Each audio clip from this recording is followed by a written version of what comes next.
Vamos então começar falando de Cruzeiro e Inter, empate em 0-0. E para quem acha que empate sem gols pode ser sem graça, tá aí esse jogo para provar que não. Aconteceu muita coisa que a gente começa a repercutir a partir de agora. Me conta, Vini Moura, por onde passou este empate em que o Inter pouco conseguiu criar, mal conseguiu chutar e teve, de alguma forma, um pontinho que vale ouro porque ficou 60 minutos com um jogador a menos. Eu gostaria que vocês me acompanhassem muito, com muita calma, mas eu acho que o Inter não conseguiu aplicar uma estratégia no jogo pelo equívoco e pela falta de critério do árbitro. E aí eu até comentei isso com algumas pessoas lá no Gaúcho Sports Bar e falaram, mas nos 30 minutos iniciais o Inter não tinha chutado uma bola ao gol. Sim, como visitante, jogando contra o Cruzeiro, que é um time que tem jogadores habilidosos, Matheus Pereira, etc.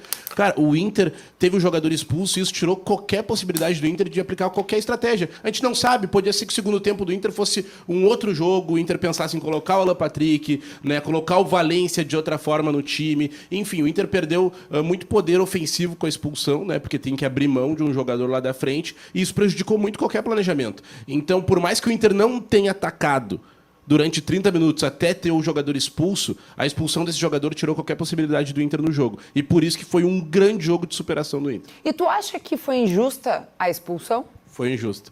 Foi injusta. Eu vou até deixar a frase para o CCD, porque a frase é dele e eu gostei muito e vou me apropriar durante o dia nos programas que eu participar. Mas, na minha opinião, o Rohel fez um movimento natural de quem vai cabecear. Inclusive, na hora que o mercado vai reclamar com o juiz, ele fala, ele não fez assim, ele fez assim. E é verdade, quando a gente vai tomar impulso para cabecear uma bola, ninguém fica com o braço grudado, a gente levanta o braço. O jogador do Cruzeiro fez um teatro, fez muito bem, o juiz caiu e muitas pessoas caíram também. E aí, Munari, o que tu achou? Eu acho que o lance não é para vermelho, tá? Mas é um lance para amarelo. Então, assim, o árbitro deu vermelho direto. Se o árbitro tivesse dado o amarelo, ele seria expulso porque ele já tinha cartão. Então, assim, não muda no que aconteceu no jogo. O erro foi o vermelho direto. A questão, assim, para mim, do jogo, como resultado, jogar desde os 30 minutos, 31 do primeiro tempo, com um homem a menos e sair do Mineirão com empate, é um ótimo resultado. O Inter teve, no segundo tempo, uma boa organização defensiva. Claro que o Cruzeiro teve chances, né? Mas também é muito difícil jogar o tempo inteiro dentro do teu campo. Uma hora o adversário vai criar chances, mas o Inter foi organizado. O Inter teve uma entrega dos jogadores. Por exemplo, o Borré, quando entra o Valência pelo lugar do Wesley, o Borré vai para o lado esquerdo, tem que fazer uma função de marcação para ajudar ali o Bernabé e se entrega muito, vai ver muitos momentos o Borré aqui atrás marcando, dando carrinho. O Bruno Henrique teve que entrar pelo lado direito, aberto, e em alguns momentos fazia até uma linha de 5, era ele quem voltava pela direita para fazer uma linha de 5 para o Inter marcar as subidas do Marlon. Então, assim, o Inter foi organizado dentro dessa proposta defensiva de jogar com um a menos. Esse é o lado positivo. O negativo, os primeiros 30 minutos, né? Que 11 contra... O jogo não mudou a partir da expulsão. 11 contra 11 já era esse jogo. Era um jogo do Inter no campo, de defesa, sendo pressionado, não conseguindo sair, não tinha escape de contra-ataque. De novo, a saída de bola era o Antony dar um balão para frente para o Borré disputar a bola de costas com o zagueiro. Eu já falei algumas vezes, o Borré não é esse centroavante. Sempre que o Inter sair jogando assim, o Borré vai perder essa primeira bola. O Inter não estava ficando com a segunda bola. Normalmente eu vejo o jogo, eu acompanho a pré-jornada na Gaúcha, o intervalo e o pós-jogo. E o jogo eu vejo pela TV porque tem a diferença do sinal e tal, de quando chega a transmissão. E eu perdi as contas de quantas vezes o narrador do Premier, o Rogério Corrêa, falou que o Inter estava entrincheirado. Porque foi assim, o Inter jogou fechadinho lá no seu campo sem conseguir sair. Então, assim, a proposta dos primeiros 30 minutos, 11 contra 11, não dá. Não, um time que tu ganha desse time 3 dias antes, no Beira-Rio, e vai jogar fora e muda completamente. Então, assim, acho que os primeiros 30 minutos é para o Inter repensar. Não dá para jogar assim. Aí depois da expulsão muda completamente o jogo e aí pela entrega, acho que foi um grande resultado. O Antony muito bem, o Vitão entrou, a gente vai ter um tópico sobre o Vitão, mas o Vitão é o melhor zagueiro do Inter, jogou muito, foi o melhor jogador de linha. A organização do Inter no segundo tempo, ela fica como positiva pela situação. Muito bem. CCD, queres falar alguma coisa? Não, eu gostaria, eu vi muito diferente tudo, né? Todo esse processo aí. Para mim, a grande lição do jogo... É claro que o Cruzeiro merecia ganhar, que o Inter tem um jogador expulso, que a arbitragem no Brasil, eu estou muito cansado com a arbitragem. Viraram as grandes estrelas do processo, não deveriam ser. Pega, por exemplo, o pênalti do Valência. Pô, eu sou gremista, gente. Quero mais que o Inter perca por 50-0 todos os jogos. A bola bate na perna do cara. Depois bate no braço dele. Não muda nada. Pro jogo não muda nada. Aí, pênalti. Por quê? Porque foram ver 132 vezes lá e pênalti. Aí a expulsão tu tem razão. Para amarelo, tá bem. Por quê? Porque ele deixou... Ele não pula. Ele não pula. O problema é que o outro é 25 centímetros mais baixo que ele. Sempre para bater no ombro dele. Se ele abrir o braço, todos os... O Rogel, esse aí, vai ser expulso todos os jogos. Só porque ele tem 1,95 m. Tá chato. E o pior, não é o chato. É que não é o jogo... Esse jogo foi o Inter o prejudicado. No jogo que vem, vai ser igual o Grêmio, o Corinthians, escolhe aí.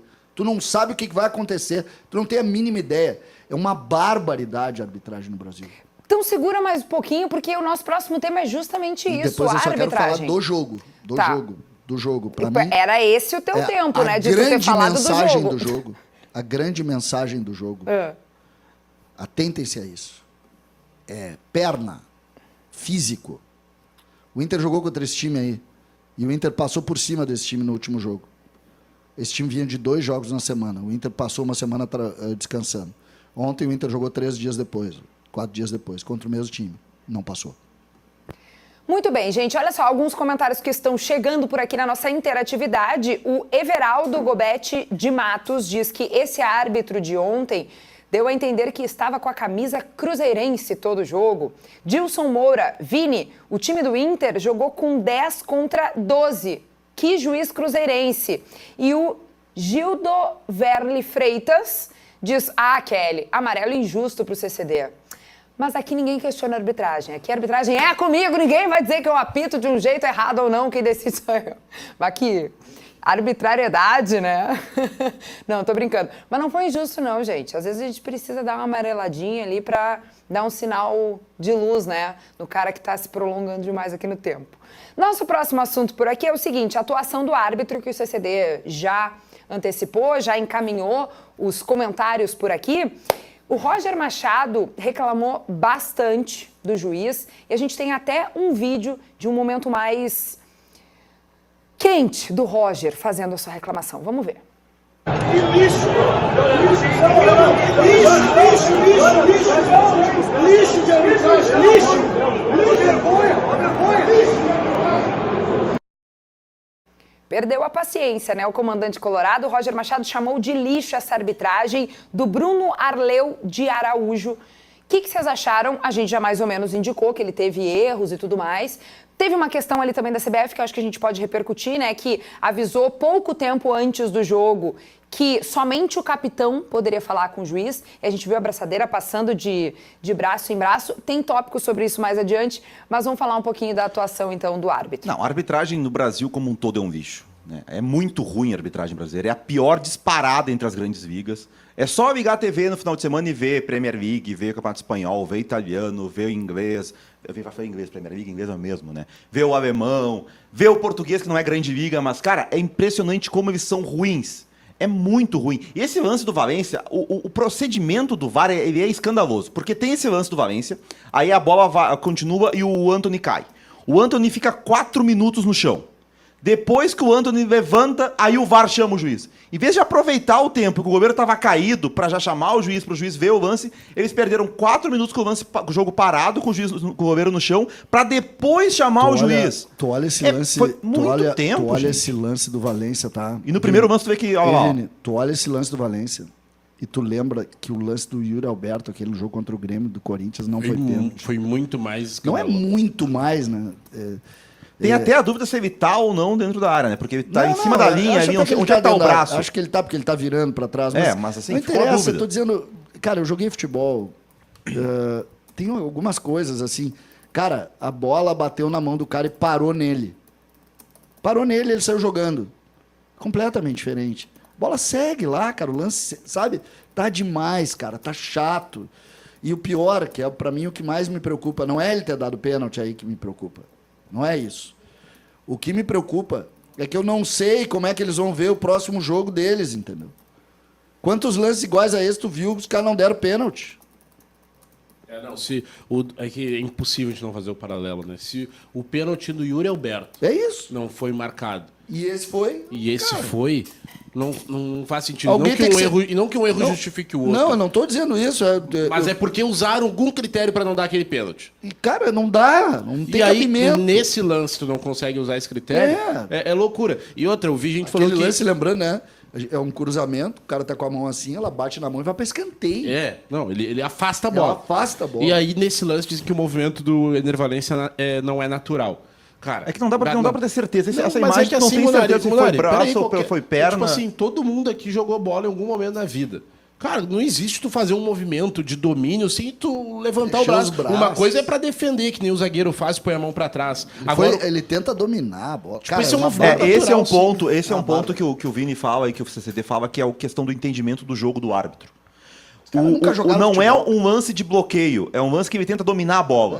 Tá louco. Então essa é totalmente, a diferença tá aí, porque o lance que a gente fala do braço pra trás do zagueiro, é porque quando o zagueiro vai bloquear um cruzamento ou um chute, se ele, o lance é bloqueio. Se ele tiver com o braço um pouco aberto e pegar, é pênalti porque ele tá lance de bloqueio. Não é um lance de bloqueio esse. Perna, tá? Se ele não levanta a perna pra dominar e ela bate na Aí, mão, beleza. eu poderia ter um entendimento completamente diferente. Ele foi pra dominar a jogada, Vai pra exatamente. dominar a bola. Cara, tá muito chato. É o entendimento tá do muito jogo ruim. que a arbitragem brasileira não tem. Exatamente. A impressão que eu tenho é que eles Entendimento só do leem a esporte. regra e Isso. eles não têm o conhecimento do jogo. Perfeito, Monari. É exatamente isso. Cara, é muito chato.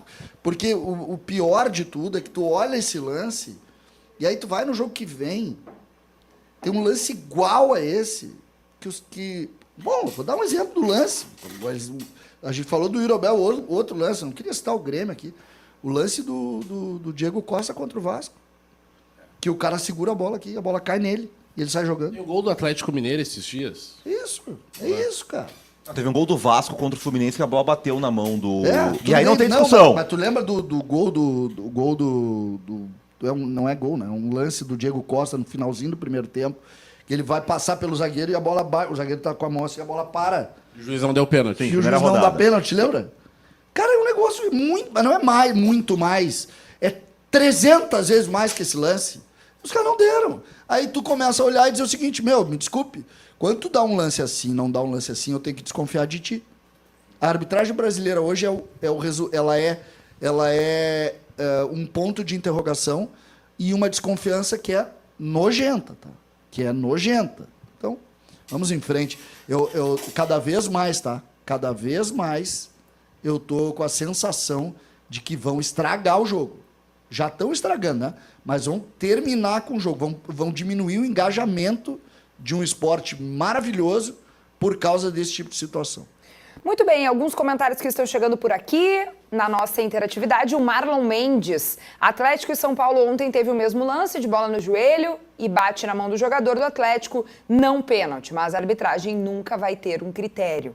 Meio ponto de exclamação e de interrogação, porque é meio que uma pergunta e meio que uma afirmação. Mais um pouquinho de arbitragem e de novas regras aí que a CBF acabou informando ao Inter muito pouco tempo antes do jogo começar, da bola rolar. O Roger falou sobre isso e o vice de futebol do Inter também, o Olavo Bisol. Vamos ouvir. Às 4h30 da tarde, a gente recebe da CBF um comunicado alterando as regras, algumas regras de conduta da competição. 3 horas do jogo. Isso é absurdo. Isso é absurdo. Falando das novas diretrizes, inclusive da forma de questionamento do capitão. Se não bastasse isso, por volta das 18 horas, nós recebemos um outro e-mail com uma normativa dando conta de, novamente, alterações das regras do campeonato 24 e 25, falando também da interpretação de bola na mão. Datava esse documento de 22 de julho ou 23 de julho. Significa dizer, na minha avaliação, que esse documento já estava aí, circulando. Só chegou para nós antes do jogo. Muito bem, quero saber a opinião do Vini, do Munari, do CCD, todo mundo. O que vocês acharam dessas reclamações e dessa forma como a coisa foi conduzida, assim, né? Enfim, é uma regra nova que O Brasileirão, está sendo Kelly, implementada. O Brasileirão vai ter uma parada agora. Tem a rodada do final de semana e depois a data FIFA, né? Vai Mas é parar possível 10 que dias. tenha jogo atrasado, será que não? Só me contextualize, eu não tenho essa informação. Quais efetivamente foram as regras modificadas? Foi mais de uma, tá? Uma é essa do capitão ser o jogador a conversar com o árbitro. O único jogador para conversar com o árbitro seria o capitão. Porque eles receberam um e-mail, pelo que eu entendi, um e-mail pouco antes, a bronca era essa, né? Isso, a bronca com é essa. mudanças de regra. Isso. Então, uma é só o capitão falar. Isso. Tá. E a outra tem uma interpretação diferente ali, uma normativa, uma diretriz diferente em relação à mão na bola. Mas É isso aí, essa Amazônia, eu nem é isso aí, vou Amazônia. entrar muito a fundo aqui, porque, sei lá, A gente enfim. não pode São mudar o normativas negócio novas encaminhadas, no meio né, do pro time. campeonato, né? Essa da mão na bola vai mudar no meio do campeonato, não existe. E assim, a gente vai ter uma parada agora para a data FIFA depois da rodada do final de semana. Custava esperar os jogos do domingo e depois que vai parar 10 dias, aí implementar uma mudança, né? Fazer isso no meio do campeonato em andamento, isso foi usado na Euro já, do capitão não poder falar com o árbitro. E aí eu tenho o jeitinho brasileiro, o Inter já deu o jeitinho brasileiro para essa norma ontem. O capitão poder falar com ela. Só o capitão pode falar. Ninguém mais pode falar com o árbitro. Aí o que o Inter fez? Começou o jogo com o mercado de capitão. O mercado ganhou cartão. Aí entregou a faixa pro Fernando, porque vai que o cara reclame um pouco mais e leva o segundo amarelo. Aí o Fernando ganhou o amarelo. Aí depois o Fernando passou a faixa pro Bruno Henrique. Pro Bruno Henrique. Então, assim, essa regra que surgiu lá na Eurocopa, de só o capitão pode falar com o árbitro, em um jogo no Brasil, já demos um jeitinho de burlar essa orientação. Vamos fazer revezamento de capitão. Já pensou cara, o Brasil é um negócio espetacular, vai do goleiro cara. É ao atacante espetacular. passando de braço em braço. Sabe que é o negócio do bom senso, né? Eu não entendo nada de regra, assim, essas normativas, como tu disseste. Eu joguei futebol na várzea, praiano, só falava o capitão, só podia falar o capitão. Eu me criei com isso. Então, sabe, são coisas assim que a gente está dando muita força à forma. Ontem, por exemplo, o jogo do Inter, a sensação que deu, e eu achei completamente desproporcional a maneira como se comunicou aquilo, é muito mais... Tá todo mundo muito preocupado com a maquiagem e pouco preocupado com o conteúdo. Tá muito maquiado esse negócio. É muita história. Entendeu? E pouco... É aquela história, a forma virou mais importante do que o conteúdo efetivamente. Porque não pode ser importante isso. Não deveria ser importante. E né? Porque a gente acaba perdendo muito mais tempo discutindo. Ontem, por exemplo, na coletiva foi muito mais discutido isso, a forma, o jeito, do que o conteúdo efetivamente. É uma bagunça que precisa ser pontuada, né? Porque, por exemplo, o e-mail foi enviado para o Inter às 4 da tarde. Isso aí não existe. Isso não existe. Gente, assim... Eu concordo que não existe, Vini. É que, mas César, não foi aí te banaliza. definidor. Mas é que não foi definidor do processo. Não, mas não é esse o ponto, César. Vamos lá. A gente tem por mais que seja errado, por mais que na VAR seja assim, em outro lugar seja assim, a gente sabe que existe uma cultura no futebol brasileiro. Existe uma cultura. Todo mundo vai no árbitro. Se tem uma regra que vai mudar essa cultura, tu não vai... É injusto com os clubes tu pegar e mudar isso mandando um e-mail às 4 da tarde, 3 horas antes. O time, essa altura, já está no estádio. Não, aí sim vira várzea. Um campeonato que é um dos mais disputados do mundo.